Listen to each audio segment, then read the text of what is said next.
ನಿಮಗೆ ಕೃತಜ್ಞತೆಯನ್ನು ಸಲ್ಲಿಸಬೇಕು, ಮತದಾರರಿಗೆ ಅಭಿನಂದನೆ ಸಲ್ಲಿಸಬೇಕು. ಕೆಲಸ ಮಾಡಿದಂತ ಎಲ್ಲ ಮುಖಂಡರಿಗೆ 1 ಕೋಟಿ ನಮಸ್ಕಾರ ತಿಳಿಸಬೇಕು ಅಂತೇಳಿ ನಾವೆಲ್ಲ ಇಲ್ಲಿ ಬಂದಿದ್ದೇವೆ. ನಾನು ಒಂದು ಮಾತು ಹೇಳ್ತಾ ಇರ್ತೀನಿ, ಲೀಡರ್ಸ್ ಸ್ಟೇಜ್ ಮೇಲೆ ಲೀಡರ್ಗಳು ಕೂಡ ಗಮನದಲ್ಲಿ ಇಟ್ಕೊಂಡಿದ್ದೀವಿ. ನೀವು ಎಲ್ಲ ಲೀಡರ್ಗಳು ಯಾರಂತ ಅನ್ಕೊಂಡಿದ್ದೀರಿ, ನೀವು ಕೂಡ ಗಮನದಲ್ಲಿ ಇಟ್ಕೊಂಡಿದ್ದೀರಿ. ಈ ಅಧಿಕಾರ ತೆಗೆದುಕೊಂಡಾಗ, ಕಾಂಗ್ರೆಸ್ ಪಕ್ಷದ ಅಧಿಕಾರ ತೆಗೆದುಕೊಂಡಾಗ ಆಗಸ್ಟ್ 2ನೇ ತಾರೀಕು 2023 ಅಲ್ಲ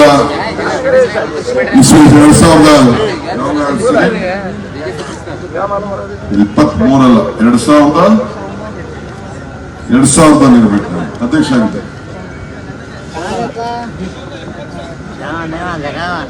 2020ರಲ್ಲಿ ಒಂದು ಮಾತು ಹೇಳಿದೆ. ಏನ್ ಹೇಳಿದೆ ಅಂದ್ರೆ, ಜೊತೆಗೂಡುವುದು ಆರಂಭ, ಜೊತೆಗೂಡಿ ಚರ್ಚಿಸುವುದು ಪ್ರಗತಿ, ಜೊತೆಗೂಡಿ ಕೆಲಸ ಮಾಡುವುದು ಯಶಸ್ಸು ಅಂತೇಳಿ. ಇವತ್ತು ಏನು ಈ ಚುನಾವಣೆ ಶಿಗ್ಗಾಂವ್ನಲ್ಲಿ ನಡೆದಿದೆ,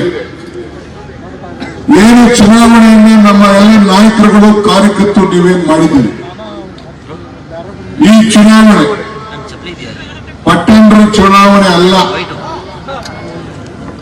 ಇದು ಪಟ್ಟಣರ ಗೆಲುವಲ್ಲ, ಇದು ಈ ಕ್ಷೇತ್ರದ ಕಾರ್ಯಕರ್ತರು ಮತ್ತು ಮತದಾರರ ಗೆಲುವು ಅಂತ ಹೇಳಲಿಕ್ಕೆ ಇದಲ್ಲದೆ ರಾಜ್ಯದ ಎಲ್ಲ ಕಾರ್ಯಕರ್ತರಿಗೆ ಒಂದು ಶಕ್ತಿಯನ್ನ ತುಂಬಿದ್ದೀರಿ. ಇವತ್ತು ಹಾವೇರಿ ಜಿಲ್ಲೆ ಉತ್ತರ ಕರ್ನಾಟಕದ ಹೆಬ್ಬಾಗಿಲು, ಆ ಹೆಬ್ಬಾಗಿಲಲ್ಲಿ ಶಿಗ್ಗಾಂವಲ್ಲಿ ಗೆಲುವನ್ನು ಕೊಟ್ಟು ಬಿಜೆಪಿ ಮುಕ್ತ ಜಿಲ್ಲೆಯಾಗಿ ಮಾಡಿ ಇಡೀ ರಾಜ್ಯಕ್ಕೆ ಒಂದು ದೊಡ್ಡ ಸಂದೇಶವನ್ನು ಕಳಿಸಿದ್ದೀರಿ. ಅದಕ್ಕೆ ನಾನು ನಿಮ್ಮೆಲ್ಲರೂ ಕೂಡ ಪಕ್ಷದ ಅಧ್ಯಕ್ಷನಾಗಿ ನಿಮ್ಮೆಲ್ಲರೂ ಕೂಡ ನಾನು ಕೃತಜ್ಞತೆ ತಲುಪಿಸಲಿಕ್ಕೆ ನಾನು ಮುಖ್ಯಮಂತ್ರಿಗಳಿಗೆ ಬಂದಿದ್ದೇನೆ. ಈ ಕ್ಷೇತ್ರ ಶಿಗ್ಗಾಂವ್ ಕ್ಷೇತ್ರ, ಇದು ಯಾಸೀರ್ ಪಠಾಣ್‌ದಲ್ಲ. ಈ ಕ್ಷೇತ್ರ ಈ ರಾಜ್ಯದ ಮುಖ್ಯಮಂತ್ರಿಗಳಂತ ಸಿದ್ದರಾಮಯ್ಯ ಕ್ಷೇತ್ರ ಕೂಡ ಆಗಿ ಪರಿವರ್ತನೆ ಆಗ್ತದೆ ಅನ್ನೋ ಮಾತನ್ನ ಈ ಸಂದರ್ಭ ಹೇಳಲಿಕ್ಕೆ ನಾನು ಬಯಸ್ತಾ ಇದ್ದೇನೆ. ಅವ್ರಿಗೂ ಕೂಡ ಜವಾಬ್ದಾರಿ ಇದೆ. ನಮ್ಮ ಶಿವಾನಂದ ಪಾಟೀಲ್ ಜಿಲ್ಲಾ ಮಂತ್ರಿಗಳು, ಅವ್ರಿಗೂ ಕೂಡ ಜವಾಬ್ದಾರಿ ಇದೆ. ಸತೀಶ್ ಜಾರಕಿಹೊಳಿ ಅವರು ಕೂಡ ಜವಾಬ್ದಾರಿ ಇದೆ.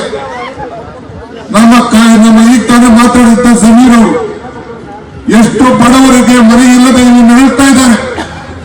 ಒಂದು ಪಟ್ಟಿಯನ್ನು ಮಾಡಿ ಈ ಬಡವರಿಗೋಸ್ಕರ ಗುಡಿಸಲು ಮುಕ್ತ ಈ ಶಿಗ್ಗಾಂವನ್ನ ಪರಿವರ್ತನೆ ಮಾಡೋದು ಕೂಡ ಅವ್ರಿಗೊಂದು ಜವಾಬ್ದಾರಿ ಇದೆ. ಅಲ್ಲದೆ ನನಗೂ ಕೂಡ ಉಪಮುಖ್ಯಮಂತ್ರಿಯಾಗಿ ನಾನು ಕೂಡ ಜವಾಬ್ದಾರಿಯನ್ನು ಹೊರಲಿಕ್ಕೆ ಸಿದ್ಧನಾಗಿದ್ದೇನೆ. ನಾವೆಲ್ಲ ಒಟ್ಟಿಗೆ ಸೇರಿ ಈ ಜನರ ಹೃದಯವನ್ನ ಏನು ನಮಗೆ ಇಡೀ ರಾಜ್ಯಕ್ಕೆ ಒಂದು ಸಂದೇಶವನ್ನು ಕೊಟ್ಟಿದ್ದಾರೆ, ಅವರೆಲ್ಲರೂ ಕೂಡ ಸಹಾಯವನ್ನು ಮಾಡೋದು ನಮ್ಮ ಕರ್ತವ್ಯ. ಆ ಕೆಲಸಕ್ಕೆ ಇವತ್ತು ತಿಳಿಸ್ಲಿಕ್ಕೆ ನಾವೆಲ್ಲ ಇಲ್ಲಿಗೆ ಬಂದಿದ್ದೇವೆ.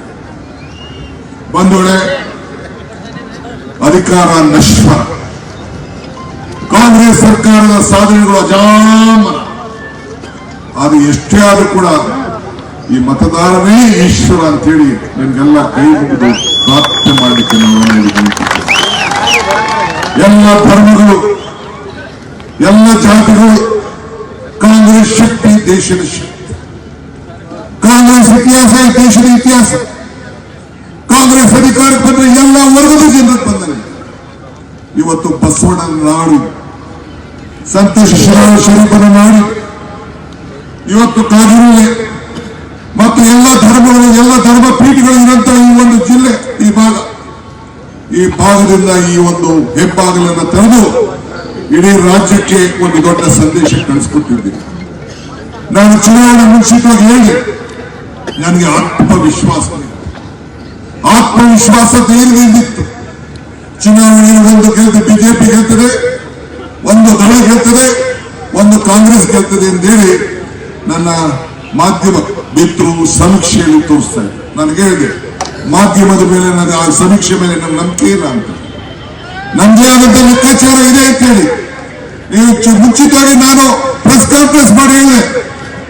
135 ಜನ ನಮ್ಮ ಶಾಸಕರಿದ್ದು, ಅಂದ್ರೆ ಒಂದು ಪಾಂಡುಪುರನ್ನು ಸೇರ್ಕೊಂಡು ಒಂದು ಸೇರಿಸಿ 36 ಆಗಿತ್ತು. ಒಂದು ನಮ್ಮ ಖಾಲಿ ಆಯ್ತು, ನಮ್ಮ ಸೀಟ್ ತುಕಾರಾಮ್ರವರು ಚುನಾವಣೆಯಲ್ಲಿ ಗೆದ್ದ ಮೇಲೆ ಖಾಲಿ ಆಯ್ತು. ನಾನು ಹೇಳಿದೆ ನಮ್ದು 135 ಅಲ್ಲ, ನಮ್ಮ ಸೀಟು ನಮ್ಮ ನಂಬರ್ 138 ಅಂತ ಹೇಳಿದೆ. ನನ್ನ ನಂಬರ್ ನಿಜ ಆಯ್ತು. ಬಹಳ ಜನ ಆಶ್ಚರ್ಯಪಟ್ಟು ಇವತ್ತು ಒಬ್ಬ ರಾಜ್ಯದ ಮುಖ್ಯಮಂತ್ರಿ ಕ್ಷೇತ್ರ ಆಗಿದ್ದು ಈ ಶಿಗ್ಗಾಂವ್. ಕನಕಪುರ ನಮ್ಮ ಚನ್ನಪಟ್ಟಣ ಅದು ಕೂಡ ಒಬ್ಬ ಮುಖ್ಯಮಂತ್ರಿ ಸುಪುತ್ರದ ಕ್ಷೇತ್ರ. ಅದು ಇವೆರಡು ಕ್ಷೇತ್ರದಲ್ಲಿ ಕೊಟ್ಟಂತ ತೀರ್ಪು ನನಗೆ ಮತ್ತು ಮುಖ್ಯಮಂತ್ರಿಗಳಿಗೆ ರಾಹುಲ್ ಗಾಂಧಿ ಅವರು ಫೋನ್ ಮಾಡಿ, ಮಲ್ಲಿಕಾರ್ಜುನ್ ಖರ್ಗೆ ಅವರು ಫೋನ್ ಮಾಡಿ, ಸುರ್ಜೇವಾಲ ಅವರು ಫೋನ್ ಮಾಡಿ, ವೇಣುಗೋಪಾಲ್ ಅವರು ಫೋನ್ ಮಾಡಿ, ಎಲ್ಲ ನಾಯಕರುಗಳು, ರಾಷ್ಟ್ರದ ನಾಯಕರುಗಳು ಆ ಮತದಾರರಿಗೆ ನೀವು ಕೃತಜ್ಞತೆಯನ್ನ ನಮ್ಮ ಪರವಾಗಿ ಸಲ್ಲಿಸಬೇಕು, ಅವರೆಲ್ಲರೂ ಕೂಡ ಈ ರಾಜ್ಯಕ್ಕೆ ಒಂದು ದೊಡ್ಡ ಶಕ್ತಿಯನ್ನು ಕೊಟ್ಟಿದ್ದೀರಿ ಅಂತೇಳಿ ಒಂದು ಸಂದೇಶವನ್ನು ಕೊಟ್ಟಿದ್ದಾರೆ. ಅದರಿಂದ ನಮ್ಮ ಪ್ರತಿನಿಧಿಗಳಾಗಿ ಇವತ್ತು ಎಸಿಸಿ ಪ್ರತಿನಿಧಿಗಳಾಗಿ ನಮ್ಮ ಜಯಕುಮಾರ್ ಅವರು ಒಬ್ಬ ಕಾರ್ಯಕರ್ತರಾಗಿ ದುಡಿದಿದ್ದಾರೆ. ಬಿಡಿ, ನಮ್ದೆಲ್ಲ ನಾವು ಇರೋದೆಲ್ಲ ನಮ್ಮ ಕರ್ತವ್ಯ, ನಮ್ಮ ಡ್ಯೂಟಿ. ನಿಮ್ಗೆ ಶಕ್ತಿ ಕೊಡಬೇಕಾದ್ದು ನಮ್ಮ ಧರ್ಮ, ನಿಮ್ಮ ಭಾವನೆಗಳನ್ನು ನಿಮ್ಮ ನಂಬಿಕೆಯನ್ನ ಉಳಿಸ್ಕೊಳ್ಬೇಕಾದ್ದು ನಮ್ಮ ಧರ್ಮ. ಆ ನಿಟ್ಟಿನಲ್ಲಿ ನಾವೆಲ್ಲ ಸೇರಿ ಒಗ್ಗಟ್ಟಿನಿಂದ ಕೆಲಸವನ್ನ ಈ ಸಂದರ್ಭದಲ್ಲಿ ಮಾಡಲಿಕ್ಕೆ ನಾವು ಬದ್ಧರಾಗಿದ್ದೇವೆ.